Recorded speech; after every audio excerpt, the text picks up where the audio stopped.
I have spent years teaching meditation and stress reduction techniques to over 10,000 professionals worldwide, from 911 dispatchers to corporate executives to medical professionals who are running on too much caffeine and a little bit of obligation. I've spoken over 350 times worldwide on 5 continents. I've done 2 TEDx talks. I trained at Harvard's famed Benson Henry Institute for Mind-Body Medicine at Harvard, and I've delivered programs for organizations such as Merck, Raytheon, and the United States Postal Service. During that time, I've learned from the stress management stars how to stay sharp, calm, and focused during stressful times. Everyone else is white knuckling it and freaking out that the bacon's catching on fire, and they are calm, cool, and collected. That's why I put this video together, and I'm going to review the top 10 things that I have learned through the years from teaching meditation to thousands of people that swore they couldn't do it. These are probably what's stopping you from managing your stress, from controlling your reactions to things, from getting your focus and your performance under control. So if you're ready, let's go. The first lesson is stress is not the problem. But you're like, wait, we're having this whole thing about stress. Okay. The secret is stress is not the problem, because if we could control the stress, we would, and then it wouldn't be stress. It would just be this thing we do. So the key to this is it's our reaction that is the issue, and the reaction we can control. So to just give you a little bit of backstory, it's estimated that 69 to 90% of our doctor's visits are from stress-related illness. That's huge. 1 million workers miss work every day due to stress. And it's estimated that stress costs about $602 per worker annually. Now, that might not sound like a lot. Oh, $602, who cares? But add that up over a staff of 20 or 100 or 1,000. It is really adding up and affecting the bottom line. And like I said, we can't control the stress. We can only control our response to it. And I'm going to teach you some techniques as we go to do that. Another thing is it's estimated that we have about 60,000 thoughts a day. Anybody want to take a guess as to how many of those are negative? A lot. 50,000 thoughts. Now, I don't do math. I was a theater major, but I was told that that's about 80%. So 50,000 negative thoughts out of the 60,000. And imagine how that's affecting us, right? Here's how our brain works. When we think something, there's a temporary connection that goes between 2 parts of the brain. The more we think that thought, the stronger that connection gets until eventually it rewires. I like to picture it as dust, sort of like the Milky Way. And that dust is there until it forms a hard connection. This is called neuroplasticity. And up to a couple years ago, maybe a decade or so, we didn't think we could do that. We thought once our brain was formed, our brain was formed. Once we discovered that we could change our brain, we realized that we should take that power and use it for good. The more we think negative thoughts, the more we think that sort of negative thought, right? So if you're down on yourself about money and you're saying things like, I'm broke, I can't afford that, that's going to lead to more and more negative thoughts about that thing. Some of us grew up in a household where that was just the environment, right? My grandmother, if you were 5 minutes late for dinner, she had you dead in a ditch. I don't know where she got this idea that someone was dead in a ditch. I did extensive 23andMe research. No one in my family ever died in a ditch, but that was her thing. She never considered what else could it be. She never considered traffic or you got stuck at work. She was just sure something bad happened. And this was transmitted to my mom, who transmitted a little bit to me. And luckily over the years, I was able to work through that. So I do not fatalize. I do not what if those negative things anymore. I'm going to teach you how to do that. So stay tuned and let's get to our next lesson. Lesson 2, your body has been lying to you. Let me explain what I mean by that. Our body seeks homeostasis, which is that balance. Our body seeks to normalize things that are happening. So I think we've all had the experience where our shoulders are up around our ears and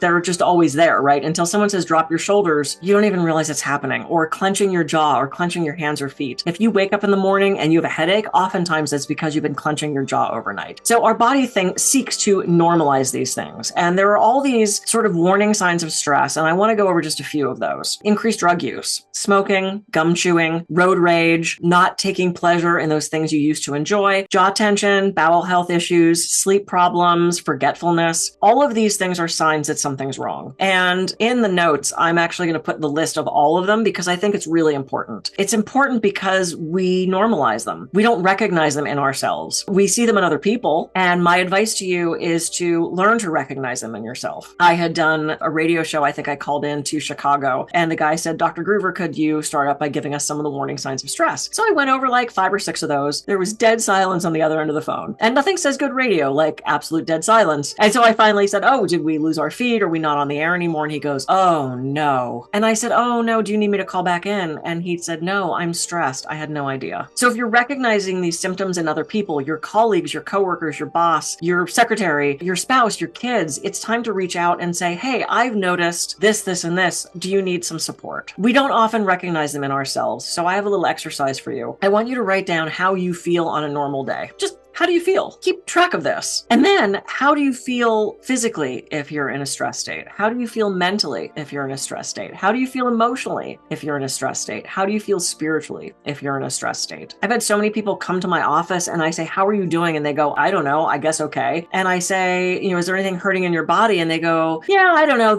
my shoulder kind of hurts. And I say, well, how long has that been hurting? I don't know. Unless you know yourself, we cannot help you. Unless you know yourself, your doctors, your medical practitioners, your alternative medicine practitioners can't help you as effectively and efficiently as if you know your own self. So pay attention to what's happening in your body, your mind, your emotions, your spirit. Learn those warning signs of stress and pay attention to how they are affecting you. It's about noticing it. It's about writing it down. When we rent a car, we walk around that car and we note every ding and every scratch because we're not paying for that. Why are we treating our rental car better than we are our bodies and our minds and our souls? I encourage you on a daily basis, just take a quick note, maybe when you're in the shower, when you're brushing your teeth, how do you feel? And that will help to start to show you when stress is affecting you. And when you know that, you can take action. If you don't know anything's wrong, you're not going to be able to make a change. So there's your homework for lesson 2. Lesson 3, stress destroys your ability to think clearly. When you are stressed, you cannot read body language appropriately. You misinterpret other people's emotions and their facial expression and their tone. You are not in touch with your own emotions when you are in a stress state. Your cognitive function goes out the window. When we're in true fight or flight, we're not having to remember where the keys are. We just know we have to run from that bear. Fight or flight is made for this short-lived dynamic stressor. And as soon as that stressor fades, everything's supposed to go back to normal. I don't know if you've ever seen ducks fight. Okay, it's a bizarre example, but go with me on this. When ducks fight, they go at each other. Quack, quack, quack, quack, quack. And when they're done fighting, they swim in opposite directions and kind of go, they shake off that stress. All the chemicals reverse, everything goes back to normal. This is how our stress should be. But the problem is we don't have this short-lived dynamic stressor. It's not a bear jumping out at us. It's not a car hurtling towards us as we're going down the street, hopefully. Our stress is this low-grade, sometimes high-grade, constant stress. And it is terrible for our cognitive ability. We view everything as negative when we are stressed. Our brain is constantly on the lookout for things that threaten us. Our brain is wired to constantly look for things that are wrong. This is why when we're stressed, it puts us in this hyper-aware state where we're looking for more and more stress. So you get up in the morning, you stub your toe.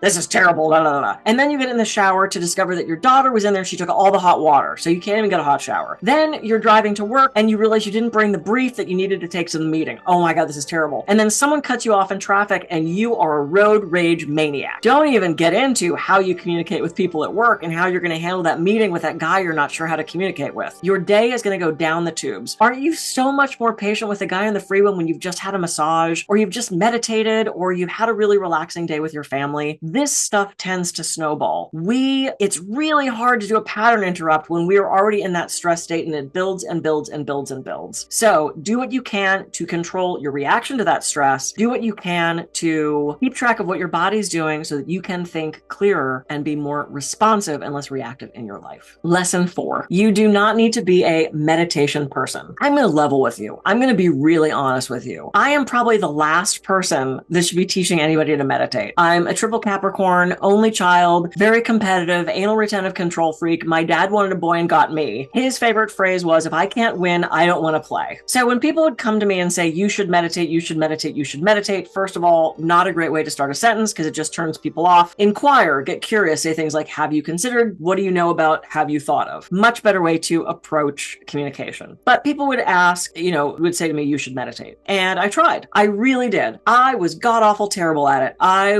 had these misconceptions about meditation. Perhaps you have them too. You have to touch fingers together, and I didn't know which one, and I didn't know, like, if you touch the wrong one, you get sucked into like an alternate realm, like a video game. That was mildly terrifying. And you had to put your tongue someplace, roof of the mouth, behind the teeth, I don't know. And then you rolled your eyes in the back of your head and you looked back here someplace, but your eyes were closed. It gave me a headache every single time. And you had to slow down your breathing, and you had to contort your body in a certain way. And I'm a dancer, so I had the sitting thing down. So that was fine. And then you blanked out your brain, and if it itched, you couldn't scratch it. And if it cramped too bad, and then you floated away into a million bubbles. And I sucked at it. I was really bad. Because one of two things would happen. I just decide, like, okay, today's the day. We're going to meditate. We're going to do it. I would wiggle around. I'd get in the right position, had the cross-legged thing down. No problem. I would pick a finger, hope for the best.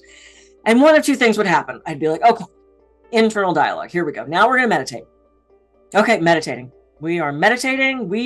Nope. I don't think. Nope. You're thinking. Nope. This is so stupid. You have so much other stuff. No, it's okay. It's okay. You don't have anything to do. You have nothing to do. Just relax. Just relax your brain. Relax your brain. Stop thinking. Stop thinking. Nope. Stop. Oh, now you're thinking about not thinking. I don't think that's right. Is that a car alarm? Oh my God, seriously, a car alarm right now? No, it's the ocean. No, it's a stupid, it's a car alarm. Okay, no, just let it fade in the background. Wait, is that my car alarm? Do I have a car alarm? Of course you have a car alarm. That's just stupid. Of course you have a car. I don't know what my car alarm sounds like. You know what I should do? I should break into my own car to see what the car alarm sounds like. No, doofus, there's a button on the thing for that. Just push the button, it'll tell you. Okay, now, what did you do? You get a whole new car. Oh, you know what? You've been working really hard. You deserve a Beamer. Yeah, I think you want a Beamer X5, and you're going to drive up the coast, and you're going to have an incredible day. And like 20 minutes would go by, and I'd have this whole fantasy about getting this new car, and that's not meditation. Or I would do this. I got to call that guy back. And I would remember to do something on my to-do list. And we'll talk about the to-do list stuff in a second, but I called this my to-do list meditation. I thought this was incredible. I thought, oh my God, if this blanks out my brain enough that I can remember things on my to-do list, this is great. And so I started telling people about it. And finally, one woman says, "I don't think that's what it's for." And I was like, crap, because I'm really good at it. So when I found myself sitting at Harvard at the Benson Henry Institute for Mind-Body Medicine, and the very calming, very soothing woman said, "Now we're going to meditate," I felt total dread. And I'm like, crap, did I fly across the country and spend money on a really expensive course to fail at something? Who likes to fail at things, right? She said, "How many of them have a meditation practice?" And I'm in the front row because I'm that person. She said, "How many of you have a meditation practice?" And I turned around to look, and I was with like 150 doctors. So it was a little intimidating. And I saw maybe a third of the room raise their hand. And she said, "Oh, great, great. How many of you think you can't meditate?" And she walked up and looked right at me. And it was a little intimidating. So I kind of like looked up at her, and I tentatively raised my hand, and she goes, which seemed a little judgy for someone teaching meditation. But anyway, she said there's two techniques. Two. Oh my God, I got so excited about two. I hoped one was sitting because I had that part down. She said there's two techniques, two components to meditation. One, concentrate on something repetitive. And two, when thoughts intrude, dismiss them without judgment. When thoughts intrude. Not if thoughts intrude, when thoughts intrude. Because every 3 to 5 seconds, our brain has something really important to tell us. And if it doesn't, it just makes crap up.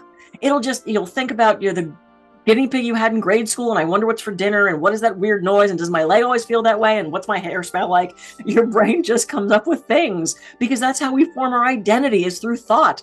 I think, therefore I am. I wish you wouldn't have said that. It's messed everything up. But it's a meditation practice. It's not a meditation perfect.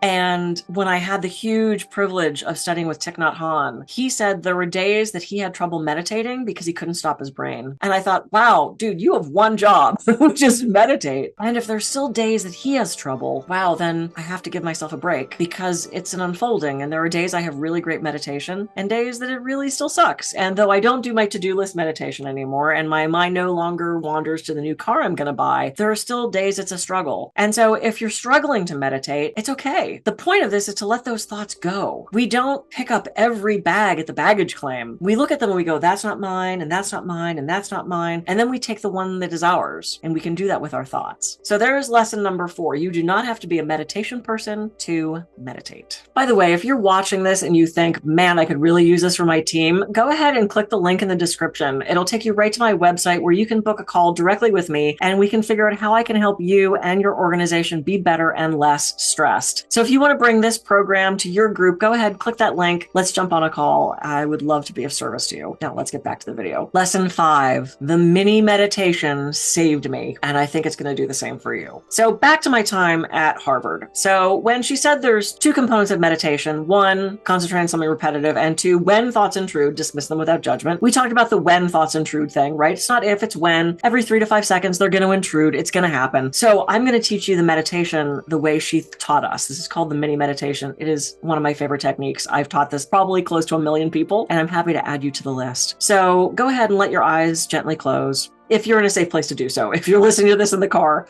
please don't close your eyes. It creates a whole other set of problems. But if you're in a place where you can close your eyes just for a minute or 2, I'm going to teach this to you. So go ahead and concentrate on your breathing. That is the repetitive thing that we're going to use as our focus. So just noticing your breath. You're not trying to slow it down or speed it up. You're just noticing. And on your next inhale, think, I am.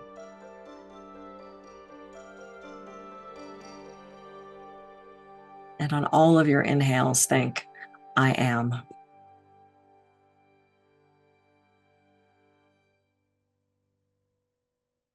And on your next exhale, think, at peace.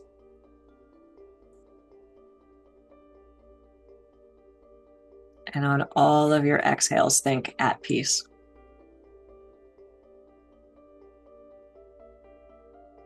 Inhale, I am.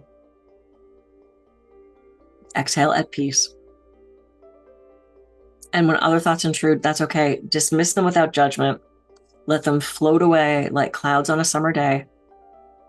Return to the breath and the I am at peace. And you can let your shoulders drop. And you can let your jaw unclench. You can notice what your hands and your feet are doing. Are they clenched? Are they in a weird contorted position? Can you relax them? Maybe you're clenching your bum. People do that. Relax that. Inhale, I am. Exhale, at peace. Just let those thoughts dismiss.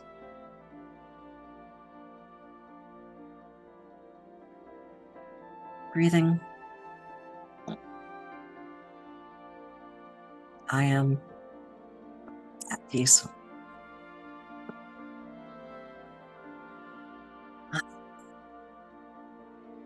Peace. And go ahead and take a deep breath. Inhale, I am. Exhale, at peace, and open your eyes and come back to the room.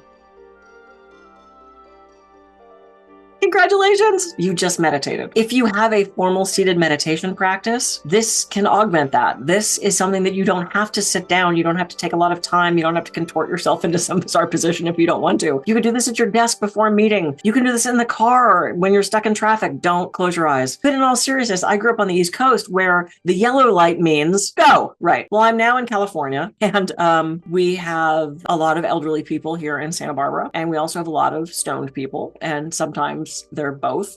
And though I love our stoned elders, I have a place to go. And when the person in front of me who's driving slams on the brakes on the yellow when I think I'm going to go too, that creates a stress response in me. Well, why am I going to do that to myself? Why am I going to create a stress response out of something that is, 1, that's silly, and 2, so out of my control? I cannot go up there and move that person. They frown on that. That's a felony. You don't want to do that. So instead, I take my hand off the steering wheel and I look up at that red light and I do inhale, I am, exhale, at peace until the light changes. I don't look at my phone. I don't daydream. I use that time basically to meditate, to calm myself, to slow myself, to put myself in a position that the next thing that happens, I'm going to be able to respond rather than react. What I love about this is as soon as we start to concentrate on our breath, it's a pause. It signals to our brain we're okay. Because when we're in fight or flight response, one of the first things that changes is our breathing. Often we'll either kind of do this hyperventilation thing because we have to flee or fight, or we go into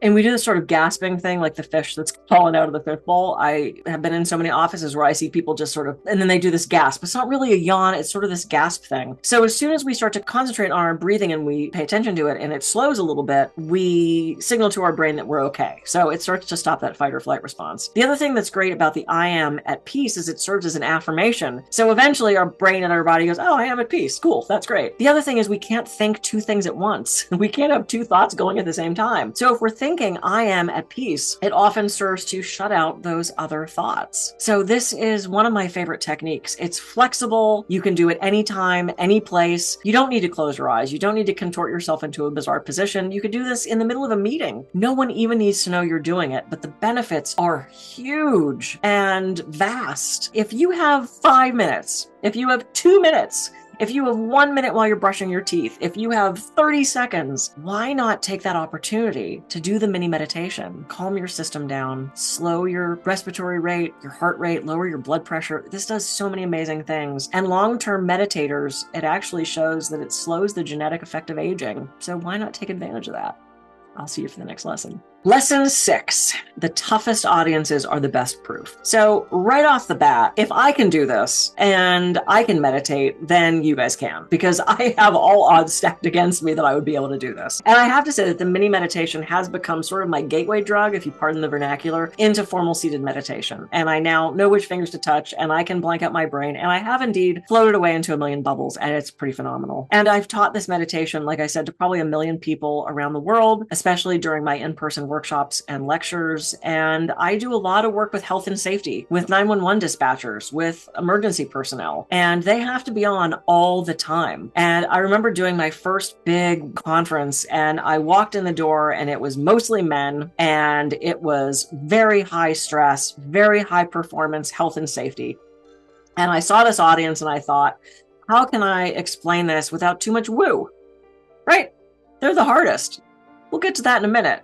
But I looked out at this audience and I was like, wow, these men and women are so stressed, so stressed. And I thought there was going to be resistance to this. And as soon as they realized that especially the mini is so simple, that there are so many simple, fast techniques that can help you reduce stress, that it doesn't have to be this huge, time-consuming thing. And I found they loosened a little bit. And it was really fascinating. The first time I did this talk, it was standing room only in the conference hall. I think there was probably 350 people there, and that was very exciting. And people were lined up against the back, and they were sitting on the floor, and all the chairs were filled. And I started to teach the mini meditation, did the I am at peace, and I was walking them through it. I think I did it probably for a total of 5 minutes. And my eye cued into somebody in the very back. And when I had first noticed this man come in, he looked resistant. He looked a little stern. He looked stressed. He looked like, okay, lady, what are you going to teach me? Kind of attitude about it. And he was leaning against the back wall, and he had his leg up on the wall. And I started doing the mini meditation. And I was I always look at the audience to see what's happening. And I was looking back, and I see this guy put his leg on the floor. So still standing on both legs. He's still leaning against the wall. And I slowly watched him slide down the wall. He was so relaxed. He slid himself down the wall very safely and landed on the floor in a cross-legged position and head back on the wall. He didn't fall asleep, but I've never seen someone look so relaxed from a standing position. I thought he was going to be my tough one. I thought he was going to be so resistant. And it's so important to recognize that we all have the ability to do this. And the higher stress we have and the more type A we are, the more we need this. The more we need to be incorporating moments of this in our lives so that we can have better sleep, better digestion, less heart disease, slowing the genetic effects of aging, more patience, more responsiveness and less reactivity, better communication, better leadership, better relationships. Stress affects every aspect of our lives. And if you're a tough person or you think you can't do this, learn from me. And I never thought I'd be able to do this. Truly, I don't often use the word never. I never thought I'd be able to do this. And it was this one technique that led me to knowing that I can. You can too. I believe in you. It's simple. It's not easy. It will take practice. You will have to do it. It's not like you can listen to this and never have a response to stress again. It really is about practicing it, and practice makes you better at it. You'll never be perfect, but we're not seeking perfection. We're seeking progress. Lesson 7. The woo-woo guys are the hardest ones to deal with. Let me explain what I mean by that. I mentioned woo-woo a little bit earlier. There are corporate executives and high-powered people and first responders, and there's all of us, right, who are skeptics about this. They think it's this woo-woo hippie BS. And I totally get it. 100% understand that. They believe that meditation is going to make them soft, or they're not going to be as good at their job. Well, let me tell you who some of the top meditators are, who some of the top mindfulness practitioners are. They are Olympians. They are NFL athletes. They are judges, attorneys. They are people who need to be on top of their game. Because if you're stressed, if your mind is clouded with all these worries and all these other things that you believe you have to deal with, you're not going to be at the top of your game. Where if meditation can slow you down, bring you back to this present moment, you are going to succeed so much more. And as I've said in the past, I'm a huge NFL fan. I'm a Steeler fan, grew up in Pittsburgh. And you know, or we hope, that if there's 3 seconds left in that game and the score is tie, that field goal kicker is looking up at those uprights and thinking, I got this. They're thinking positively. They're jazzing themselves up. They're doing their mantra. They're visualizing that ball going through the uprights. Because if they're thinking, oh crap, the game's coming down to me, I can't do this, it's not going through those uprights. And we've all seen that happen. This is what icing the kicker's about, right? You try to make them nervous and upset so that they are not at the top of their game. I guarantee you, if you use these techniques, meditation and mindfulness and things I'm going to be talking about in other videos, you're going to be at the top of your game. I have realized that some of the biggest skeptics that I have done workshops for are the people that walk away saying, wow, I really needed that. I did a health and safety workshop and there was a lot of people there who worked in prisons. Boy, that's got to be a hard job. I can't imagine the stress level of that and the responsibility. And I had this burly, tattooed up guy come up to me afterwards and he said, you know, I thought this was going to be complete crap. He goes, I'm really honest. He goes, I looked at a woman teaching this and I thought, what the hell am I going to get out of it? And I got to say, I think you changed my life.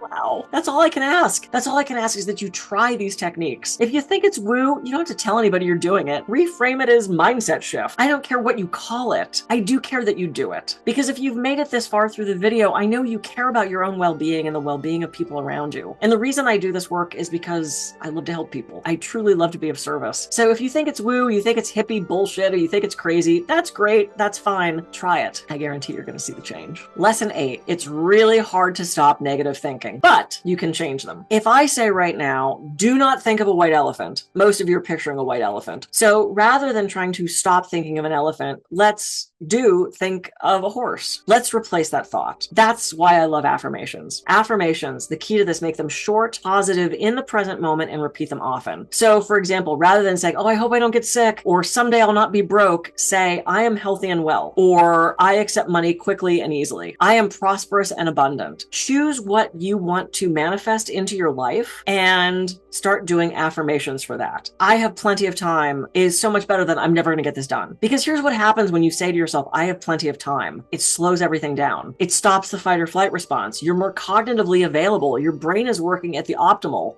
Whereas if you're rushed and harried and you're doing all this stuff, one of my mother's favorite phrases was, more hurry, less speed. I didn't know what that meant as like a 5-year-old. But when I found myself in college and we had a term paper due, and of course it was due the next day, and this was before we had printers, so I was typewriting it. That's how old I am. You had to type it out, type it out, type it out. I was rushed. It was like 2 o'clock in the morning, and I was rushing, and I was in a hurry, and I was stressed, and I was freaking out about it, and I stacked all the papers on top of each other, and I turned to go, and I knocked over 64 ounces of Mountain Dew all over the pages.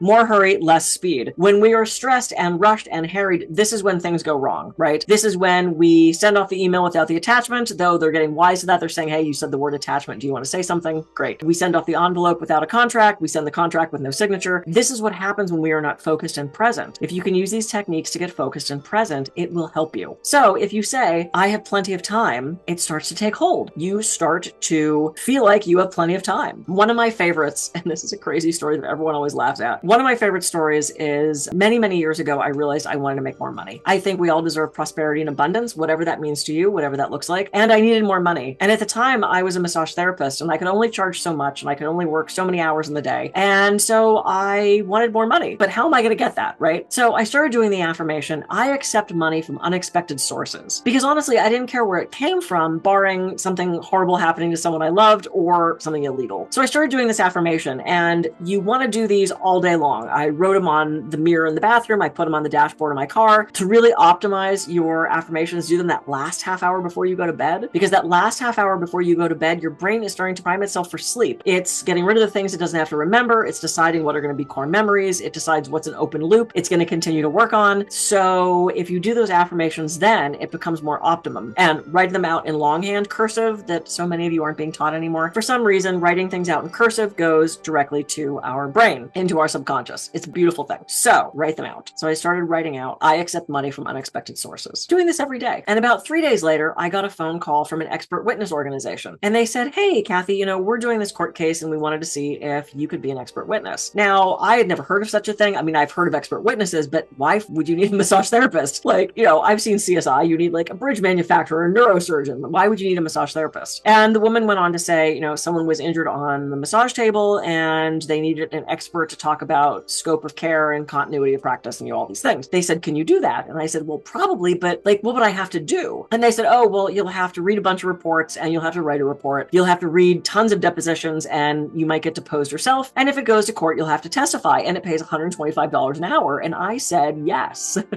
And I read very slowly, which as you're hearing me speak, I do not read slowly. But I ended up connecting with this organization who I still do work for. And I have kept one guy out of jail. I got massage practitioners out of the field who had no business to be in this industry. They were hurting people. They were assaulting people. They were sexual deviants. And I had a couple of people who were trying to file suit against a massage therapist that was frivolous drop their cases. And it got me on the Dr. Phil show. So it was a win-win-win. And I can't say that the affirmation did it. Man, it sure seemed to coordinate with that. So don't dismiss them. If nothing else, they're free. There's no prescription required. There's no side effects. And at the very least, it starts to shift your brain to positivity. It starts to shift your brain out of the stress response into what Herbert Benson used to call the relaxation response. It changes our brain. Why not give it a shot? If it improves your life even 10%, why would you not do that? Lesson 10, our final lesson for right now. Stress does not exist in the present moment. And all we have is the present moment. All that we have is right here and now. Stress is either in the past, in those things we're dragging along as a memory, or in the future, in those what ifs that keep us up in the middle of the night, right? We've all been there. We've all woken out of a dead sleep worrying about something. Why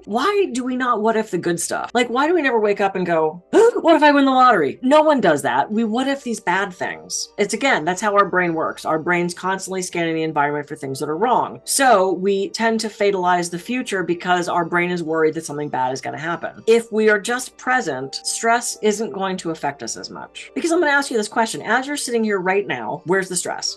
If you're thinking about something later, that's the future. You remember something from before, that's the past. Right now, in this moment, there's no stress. And I had a very wise friend once say, be where your feet are. It's yeah, I'm here in this chair with you. You're just sitting here with me. Just be here in this present moment. And all these techniques are going to help with that. I have a client she's a phenomenal HR director. I don't know if any of you are in HR. I so appreciate what you do. You do such great work. It's such an incredible job. She is amazing at what she does. She's compassionate and caring. She loves what she does, except for firing people. I don't know anybody that loves the firing part, but she especially dreaded it. And this is a fully true story. I'm not exaggerating this. She was taken aside on Monday and told she had to let this guy go on Friday. And the thing that was really heartbreaking about that is they had just brought him into the organization. They just hired him.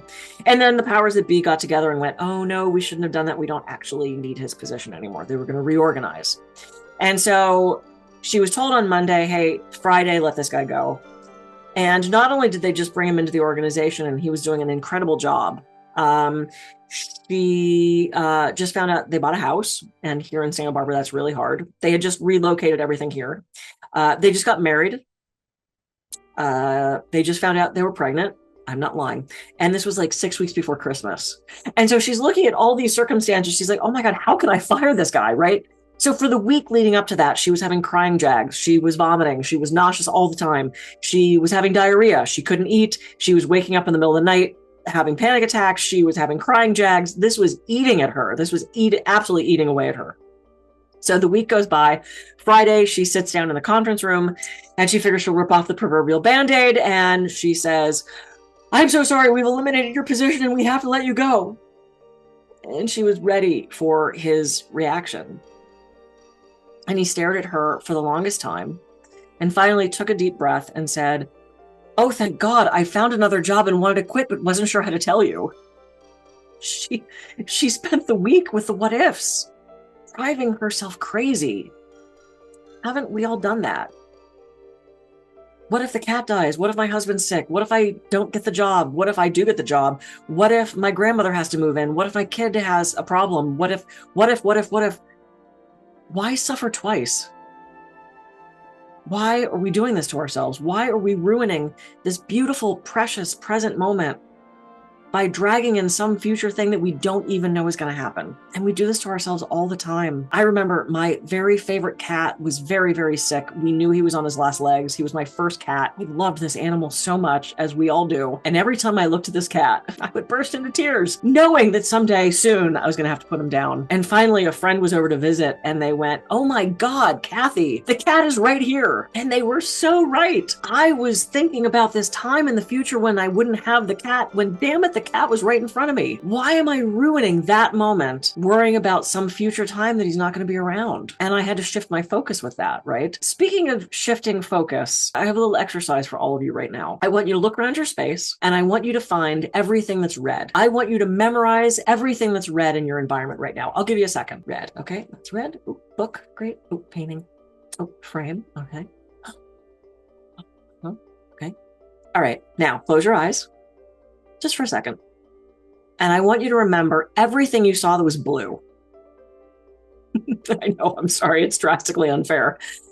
I know, I didn't tell you to concentrate on the things that were blue, right? I told you to concentrate on the things that were red, but the blue stuff didn't disappear. I just didn't tell you to focus on it. And you were so busy focusing on that other color that you forgot about blue. This is what we do with our environment. When we get focused on a negative thing, we tend to focus on all the negative things. Look, something's always wrong. I can point out 30 things right now that are wrong with me, with the environment, with the world, with the country, with my office, with my hair. I can always point out things that are wrong. And when I start to do that, all I see is more and more things that are wrong. So why not shift your focus and look to those beautiful, wonderful, positive things? I don't mean put your head in the sand. I don't mean don't deal with the things you have to deal with. I do mean give yourself a break. And every once in a while, take that pause, a very conscious pause, and look at something beautiful. Look to the positive things in your life. Look to the things that you're grateful for. Look to the things that bring you joy and comfort, that allow you to be loved and love other people, because that's really what all this is about. So these are the 10 things I learned from teaching meditation to thousands of type A high achievers who didn't think they could do it. And I also didn't think I could do it. And here I am. But there's something I didn't tell you at the start of this video. Knowing these 10 lessons is completely useless if you don't have a system in place for actually applying them when you need it. And I'm not talking about on the pillow. I'm talking about in the boardroom, on the important phone call, in real life, in the moment when it actually counts. So click on this video if you want the full step-by-step system for conquering your stress response so that these techniques can actually work for you when you need them. So I'll see you in that next one. And if you're about to host an event and you think this information would be valuable to you, please click the link below, go straight to my website where we can book a call. I've facilitated over 350 events worldwide. I've done 2 TEDx talks, created that stress reduction program for the US military, studied with some of the greats at Harvard and beyond, and done workshops for organizations like Merck, Raytheon, and United States Postal Service. And I would love to help you and your organization. So thanks so much for watching. Have a healthy day, and we'll see you next time.